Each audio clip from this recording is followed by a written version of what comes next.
सोने का हंस। वाराणसी में कभी एक कर्तव्यनिष्ठ व शीलवान गृहस्थ रहा करता था। 3 बेटियों और एक पत्नी के साथ उसका एक छोटा सा घर संसार था, किंतु अल्प आयु में ही उसका निधन हो गया।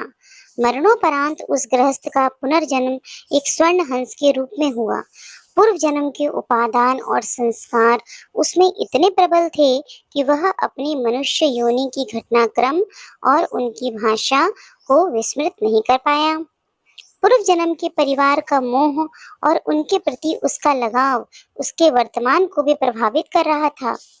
एक दिन वह अपने मोह के आवेश में आकर वाराणसी को उड़ चला, जहां उसकी पूर्व जन्म की पत्नी और 3 बेटियां रहा करती थी।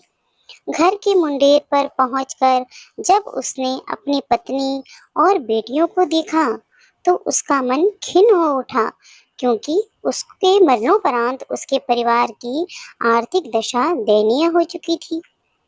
उसकी पत्नी और बेटियां अब सुंदर वस्त्र की जगह चीथड़ों में दिख रही थी। वैभव के सारे सामान भी वहां से तिरोहित हो चुके थे।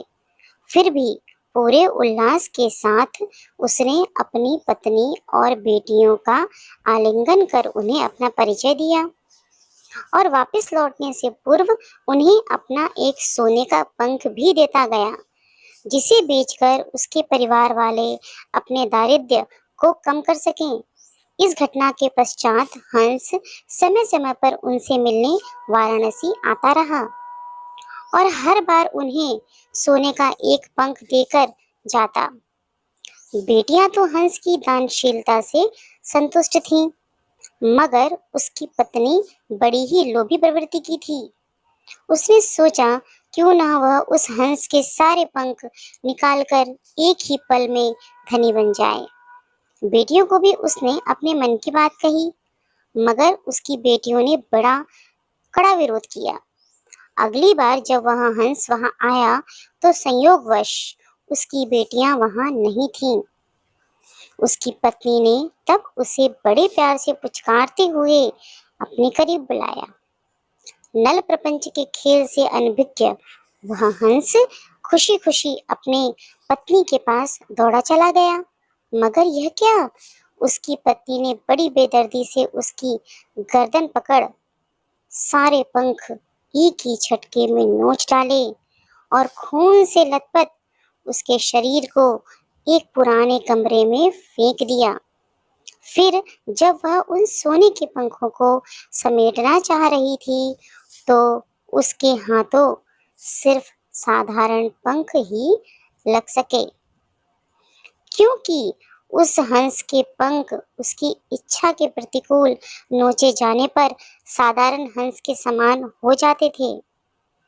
बेटियां जब घर लौटकर आईं, तो उन्होंने अपने पूर्व जन्म के पिता को खून से सना देखा। उसके सोने के पंख भी लुप्त थे। उन्होंने सारी बात समझ ली और तत्काल ही हंस की भरपूर सेवा शुश्रूषा कर कुछ ही दिनों में उसे स्वस्थ कर दिया। स्वभावतः उसके पंख फिर से आने लगे, मगर अब वे सोने के नहीं थे।